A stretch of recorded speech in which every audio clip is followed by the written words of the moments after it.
Welcome to Storytellers. I'm gonna get to one. Boy, I was a little nervous there in that first song. But I'm okay now. Got that out of my system. I was nervous one time when I was in San Francisco. I'm gonna start the stories now. It was just before we started our new album, Tim, and I don't know if you'd arrived yet, but we were staying at this really fancy hotel in San Francisco. And anyway, I went out that night, this memorable evening, and had a few drinks.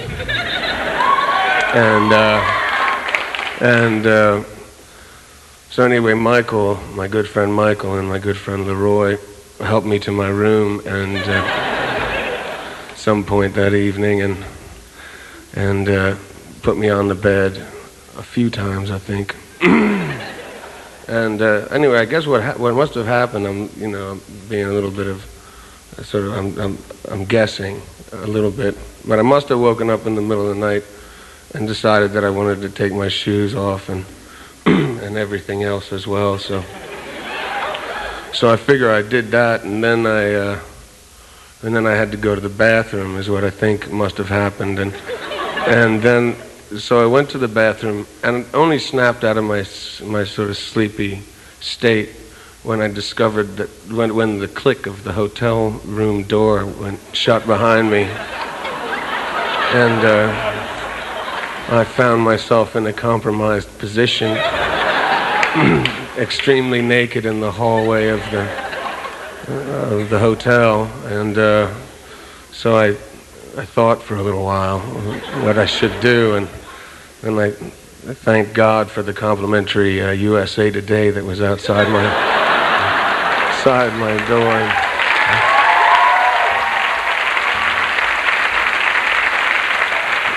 And then I was also grateful that there was a phone right by the elevators, because that would have been hard to explain going naked to the lobby. And so I called down and asked them if they'd come up and let me back into my room. I seemed to lock myself out, and I didn't have my key on me, and they asked me if I had any ID, and I said I don't have any pockets on me either. And so anyway, the little Hispanic man came back and came around the corner at a casual pace, but he sped up when he saw the evidence and the necessity for a hurried return to my temporary abode. Anyway, that's the way the story ended, though. I didn't tell anyone for a little while, but I thought today's an appropriate time to share.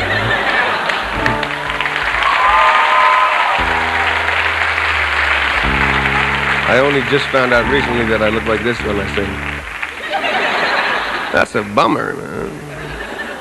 I wish I looked like one of the guys from Oasis when they sing.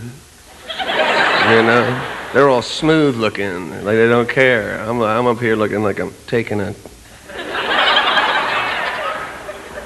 Can you say steamer on the air? I don't know. Yeah, me.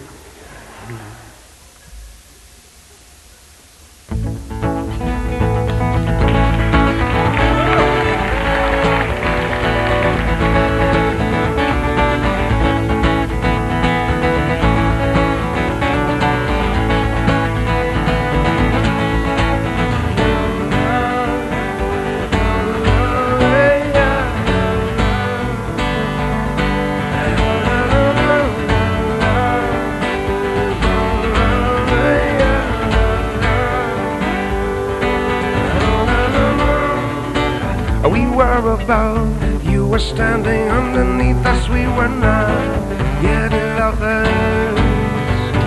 Dragons were smoked, bumblebees were stinging us. I was soon to be crazy.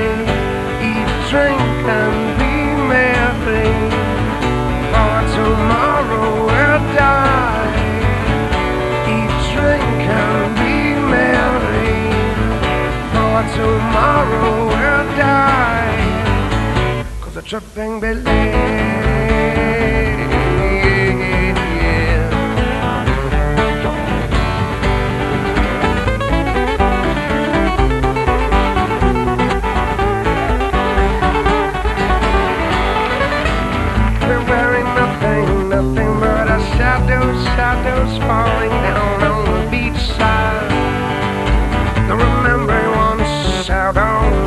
dresses we wore are left for grass bracelet. So why would you care to get out of this place? You and me and all our friends, such a happy human race. Yeah.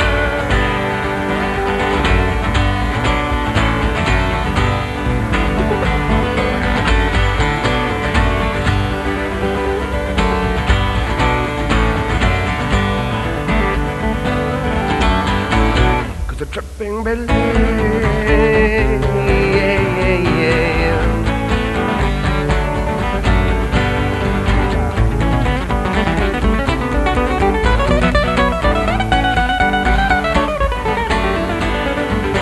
we are all sitting, legs crossed round a fire. My yellow flame, she dances. Oh, a tequila drinking, yeah, our minds will wander to wondrous places. So why would you care to get out of this place? You and me and all our friends, such a happy human race. Eat, drink and be merry, for tomorrow we'll die. Eat, drink and be merry, for tomorrow we'll die.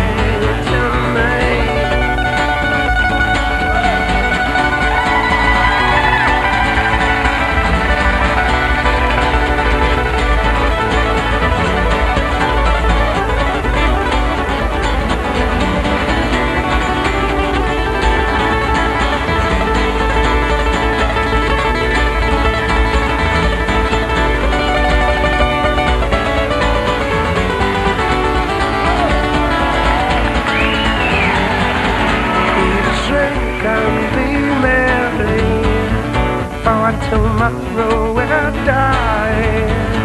We drink and be merry, for tomorrow we'll die. We drink and be merry, for tomorrow we'll die. We drink and be merry, for tomorrow we'll die. Yeah.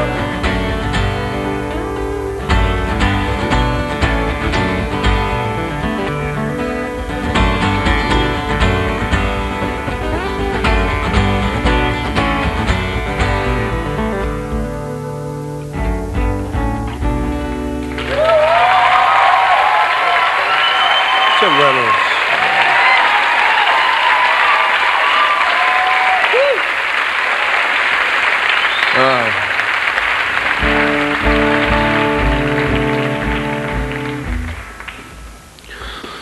And what can you say about Crush? Crush is about the fun part of love. It's about worship of women. That's what it's about, a particular woman in mind.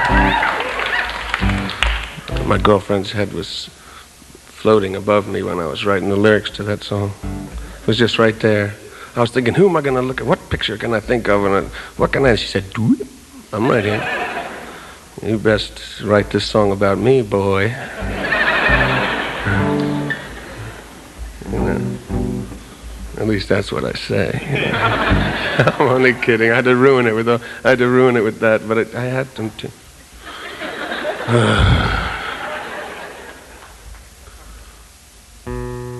Crazy how it feels tonight. And crazy how you make it all alright, love. Crush me with the things you do, and I do for you anything to or sitting, smoking, feeling high, and in this moment or Lonely lady, I'm at your feet. Oh God, I want you so badly, and wonder this, could tomorrow be so wondrous as you there sleeping? Let's go drive till the morning comes, watch the sunrise and fill our souls up. We drink some wine till we get drunk. Yeah, it's crazy, I'm thinking, just knowing that the world is round, and here I'm dancing on the ground. Am I right side up or upside down? Is this real or roll? Am I dreaming?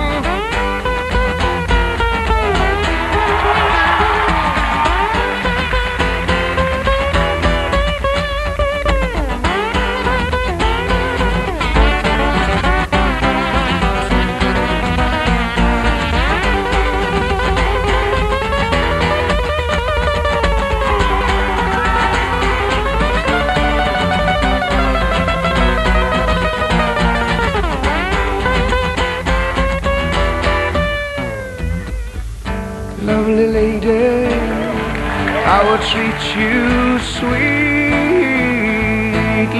adore you, I mean you crush me. Oh, it's times like these that all my faith I feel,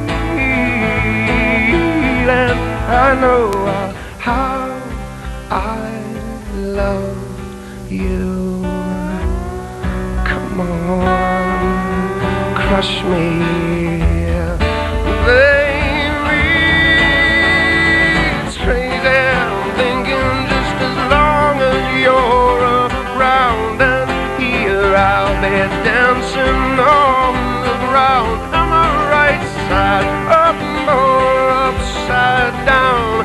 To each other we'll be facing by love, we beat back the pain we found. You know it, I mean to tell you all the things I've been thinking, love, deep inside, my friend.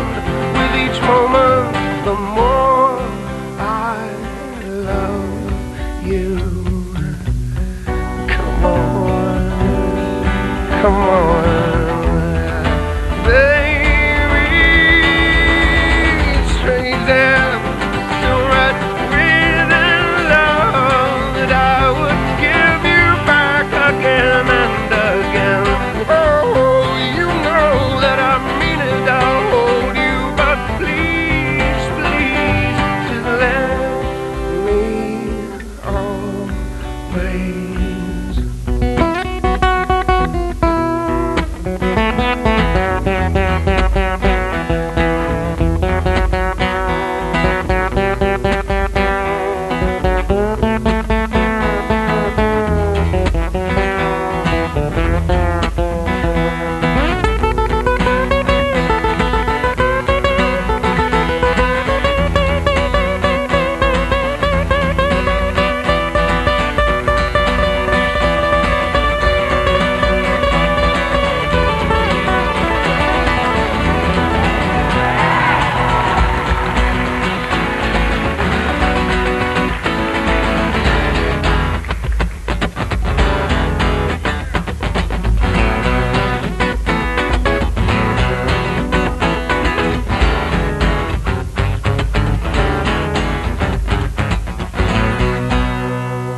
Hello.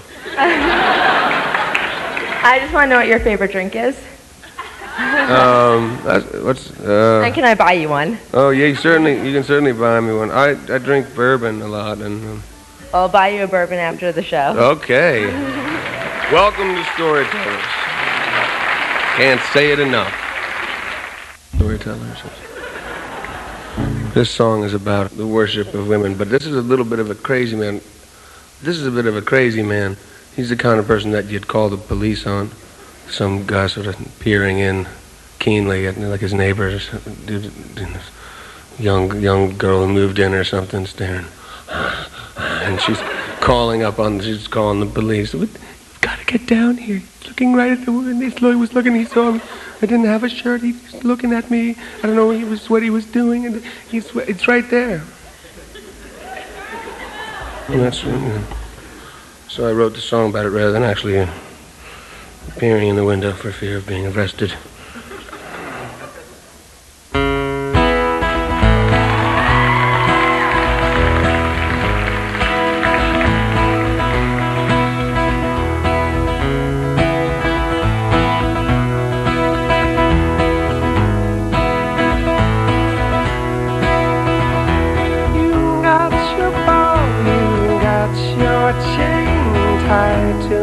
Tie me up again.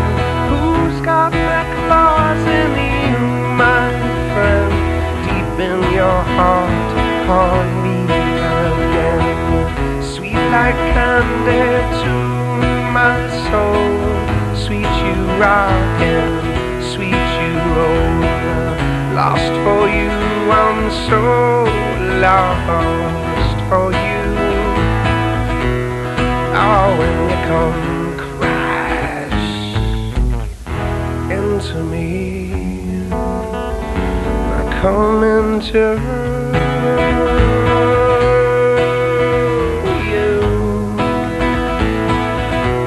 I come into you. Yeah. In a boy's dream.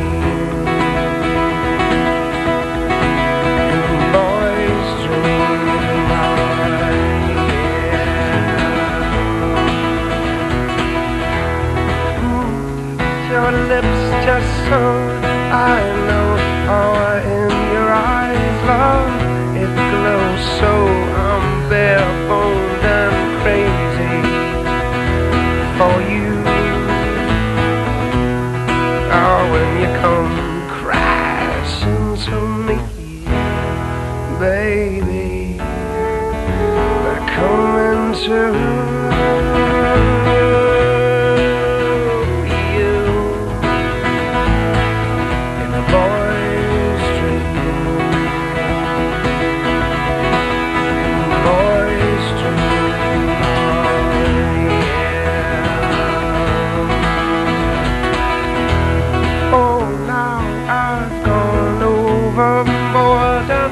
begging you to forgive me, Lord, in my haste.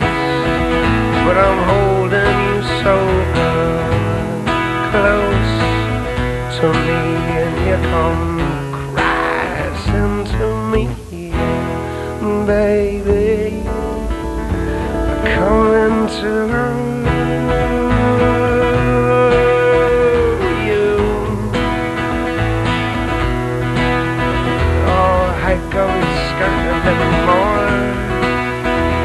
so the world, I mean, baby, yeah, I always skirt a little more.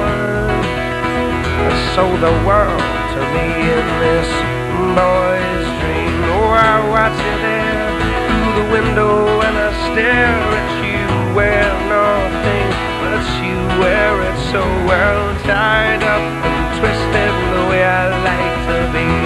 For you, for me, come crash into me, oh yeah.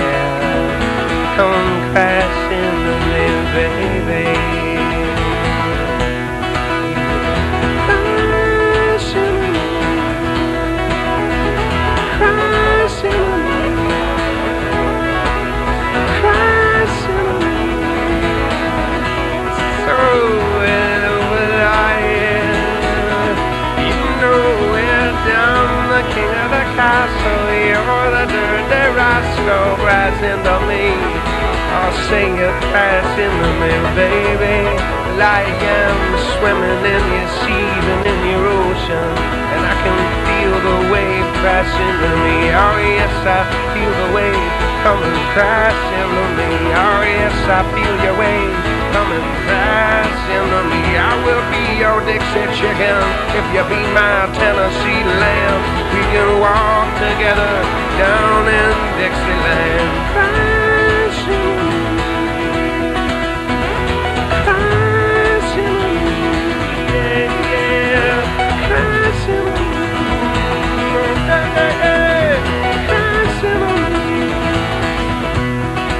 Oh, when you come crashing to me. Thank you.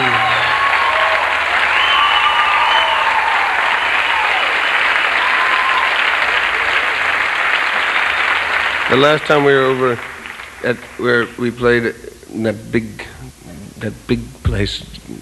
place, giant stadium that we played there. I had a friend. We had a friend of ours out here playing with us. A friend of mine from Johannesburg, from Soweto, an old man named Jack Larole, Big Voice Jack, and I was visiting him recently. He's a little old man, about 110 pounds, could drink even the biggest drinker in this room under the table. He's wild. He was about a 65-year-old man, skinny, 110 pounds, skinny little, and he had the coolest voice.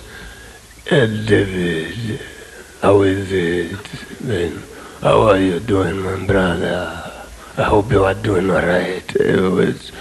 I went to visit him in Soweto, and we were going to have lunch, and I got a little lesson from him. I was hanging out with him and his band, and we're all sitting around drinking beer and fermented milk out of a bucket, and it was kind of cool. But I was starting to get hungry, and I was starting to get really, really drunk too. So I said to this room full of fellas, they're all in this band, these old men, some young men. I said, Jack, when are we going to eat? He said, now, man, we drink, and then we're going to eat. We're going to eat, yo. What? Don't hurry. Why you hurry? I said, I'm starving. The whole room was alive in the room. It was like, alive. And I said, I'm starving. And it said, everybody, all of them looked at me. And then I realized I used a bad word, especially in a place like that, where these people, they say they're starving after a week of eating, bread and water. And so then I explained. I said, no, from here up, I'm African. I'm African, y'all. And Jack once told me that my legs were African, which was really nice of him. So I said, and from here down, I'm African. But from here to here, I'm American. So I'm sorry that I used the wrong language, but we use that kind of lightly. I'm not starving. Let's have another beer, So, welcome to Storytellers.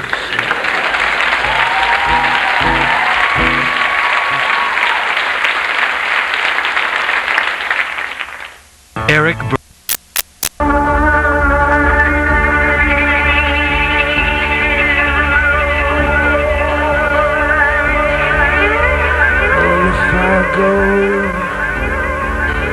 before I'm old. Oh, brother of mine, please don't forget me if I go. Oh, and if I die before my time, oh, sweet sister of mine, please don't regret me if I die. Tender, please fill my glass for me with the wine you gave Jesus that set him free after 3 days down. Bartender, please roll one up for me with the kind you gave Jesus that set him free after 3 days down.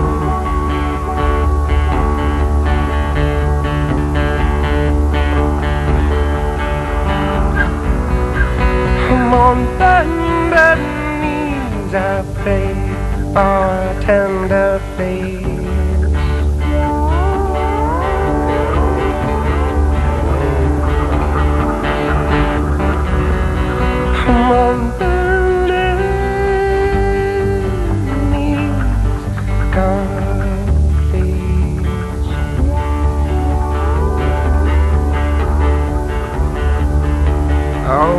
young, didn't think about it. Now I can't seem to get it from my mind. When I was young, didn't think about it. Keep it from my mind.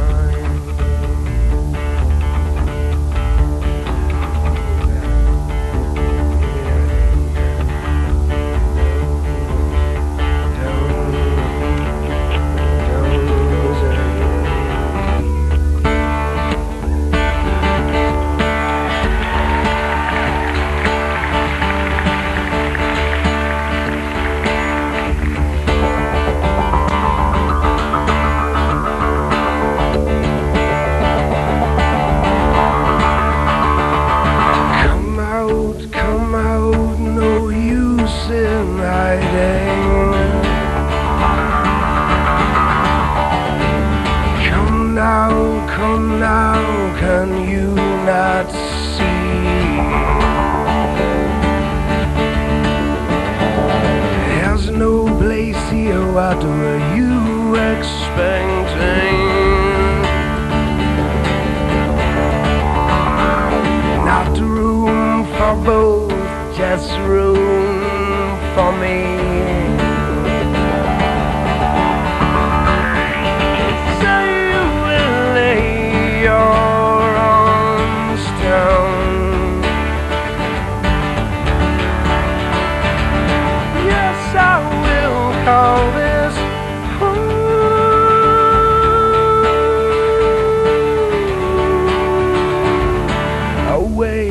Away, you have been banished.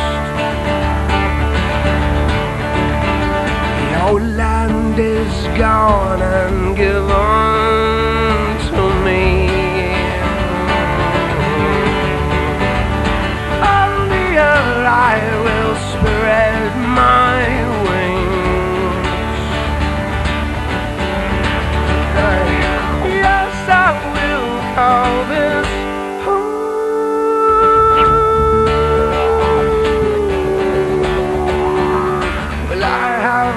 time to justify to you, fool, you're blind.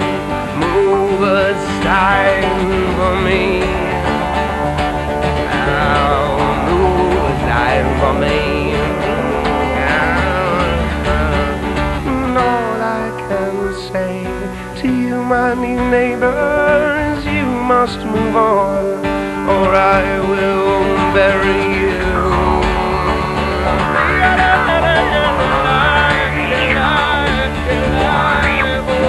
Now as I rest my feet by this fire, those hands once warm, dear, well, I have retired down. I can breathe my own air, and I can sleep more soundly upon these poor souls. I'll build heaven and call it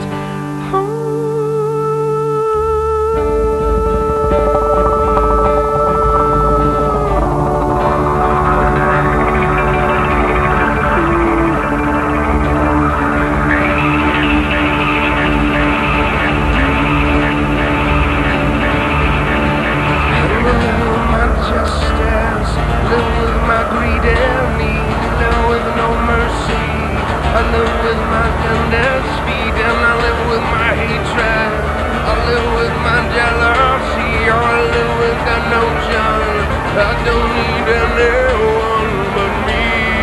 Don't drink the water. Don't drink the water. It's blood in the water. Don't drink the water. Don't drink the water. Don't drink the water. It's blood in the water. Don't drink the water.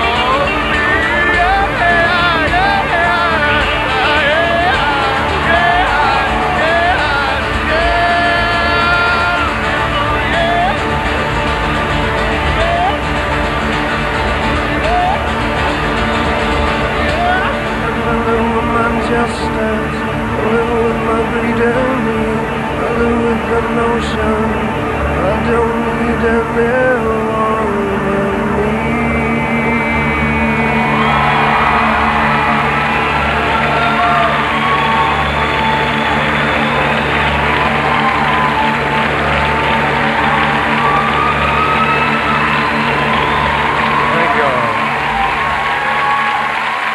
have to talk about Don't Drink the Water because this is Storytellers. Welcome to it. I'm not really good at explaining my songs because I just work here. But I guess the inspiration for well, let me you know, there's times when I've traveled around this fine country and others, but this fine country. I remember one time standing at the edge of Lake Superior, up where we were camping up on the northern side of it, and looking out and imagining on these little rocks that shut out families of people going past in canoes and hunting on the lake, on the side of the lake there, and also like if you sit and look at the Grand Canyon and get a little distance between you and the McDonald's that's peering down over the canyon with you, and just imagine the quiet that must have been there and the people that enjoyed it before we came. And I just get awed by it. There's a sort of overwhelming feeling looking at those things, just going, man, does that suck? Does that suck that you could erase somebody, you know, take somebody's whole universe away? And when they, so, you know, that's just unbelievable for those people. If you 800 years ago could have gone up to somebody who lived on the edge of the Grand Canyon and said, you know what, in 800 years, you're not going to be around anymore. Well, and if you are, you might have a drinking problem, and you know, won't have schools that you love, and your traditions will be smashed. So kind of that was a little bit of the inspiration for Don't Drink the Water, just the fact that a little bit of our history has got a lot of poison in it, and that maybe we can't reverse things, but we could, if nothing else, just pay a little tribute to it every once in a while by thinking about it, you know.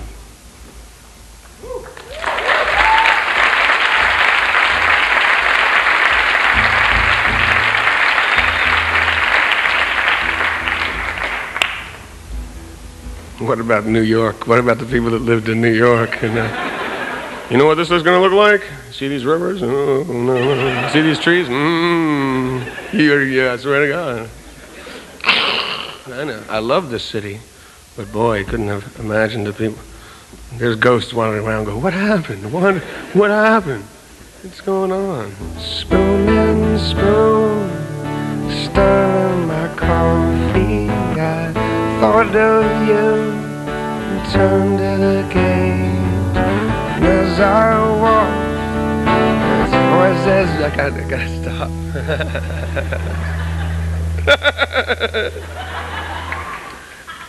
It just got too funny in the middle of that. I wasn't thinking of anything close to about the song. I wasn't even near the song. I don't know what I was thinking about. In the 80s, MC Hammer hit the jackpot. You can go very fast from here. They got longer legs, so they look kind of like spiders. They go all over the place, you know, so a good friend of mine, Jonathan, a South African friend of mine, he was visiting me in the States, living in my mom's basement with me a few years ago, and he found a cave cricket. He didn't like them much. Well, let me explain first my side of the story. I came into the bathroom one morning, and he was standing over the bathtub. It was on fire, and he was pouring lighter fluid into it, and he was going, you die. I hate you. So I said, what are you doing? You're going to light the house on fire. You know, he says, it's in the bath. I can run water, you know. But I also then I looked closer, and there was all these little flaming cave crickets jumping around in there. They're all on fire. Jumping around trying to get it hot, you know. Trying to get out of there, you know. He's not an evil man by any means, but this was up there in evil deeds, as far as, you know. So get some animal rights people pretty upset about that terrible thing he was doing to the crickets. But then he told me what had happened the night before. He found a cricket. Man, I don't know where I'm going with this, but he found it. I know where I'm going, but I can't believe I'm telling this story. He found this cricket, and it was in his glass. No, it was in a glass of water, and he nearly drank it, so he was upset with the cricket. So he got a tissue and grabbed it and rolled it around the cricket and threw it in the toilet, because he didn't know that like I knew, because I'd lived with them for a while. The cave crickets are very resilient, and so he didn't think he needed to flush. He just flushed in the morning. Anyway, in the morning, he was sitting there, coffee in hand, and for a good few minutes, he just thought it was a really persistent, like a hanger-on, you know. He was sitting there going, you know, giving himself hemorrhoids, you know, trying to get rid of this thing. And then it was like just a dawning. It was a dawning when he realized what it was, you know, because it moved too much, you know. So he panicked, and that's when the mass murder began. You know. After he got the cricket off his ass, he proceeded to find his brethren and persecute them. There's a tree in the Amazon that evolution is kind of irrefutable. There's an amazing tree, and most trees and most plants, I think, in the Amazon, a lot of them are poisonous, except for maybe one animal can eat them or something, you know. So, or one beast can consume this plant, one other beast can consume this plant, but mostly they're just poisonous, so they could defend themselves against all these beasts that are trying to eat them. But there's this one tree that's got a cool thing going on for it. It has these little glands, and they give out this milk. There's little milk, and then ants come and they drink the milk. So it just feeds. There's no other purpose than to feed the ants. That's all it does. But then the ants pay the tree back. So if any, because it's not poisonous, but if any beast comes onto the tree, the ants kill him. So they're all checking in all the branches. They're watching, and as soon as the caterpillar goes ferreting across, and then gets on the leaf, doomsday. That's it for the caterpillar or the leaf-eating beetle. I think that's kind of groovy, though. I don't know. There's some pretty cool things down there. We need to start assassinating the people that are chopping the trees down. You know.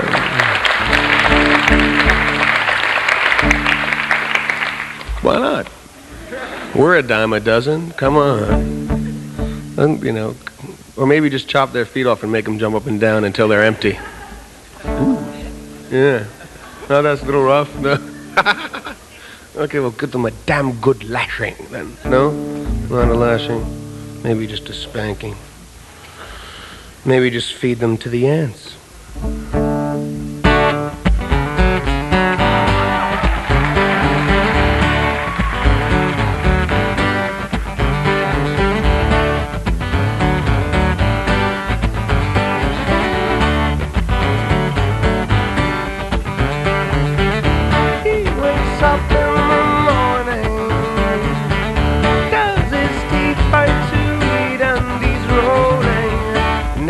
Changes our things.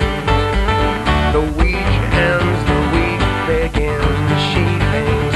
We look at each other, wondering what the other is thinking, but we never say a thing. And these crimes between us grow deeper.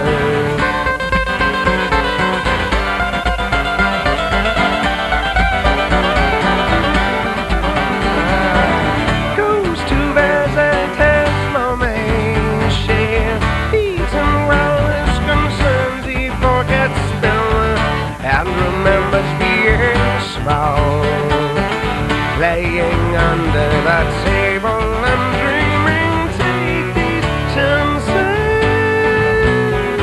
place them in their box until they quiet a time, lights down, you up and die.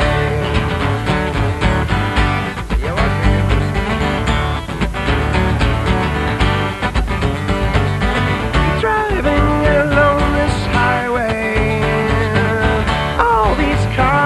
up on the sidewalk, people in every direction. No words words exchange, no time to exchange when all the little lands are marching, red and black antenna waving. We all do it the same. We all do it the same way. Yeah. And the mountains emptying the thoughts of a sweet tooth, the tortured by weighted out program. Cut down the corners of loose end, cut, on the fence, get not too up there. Cut, take these chances, place them in their box until they quiet the time. Lights down, you up and I. Yeah.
Thank you all very much. Tim Reynolds. Thanks a lot, y'all.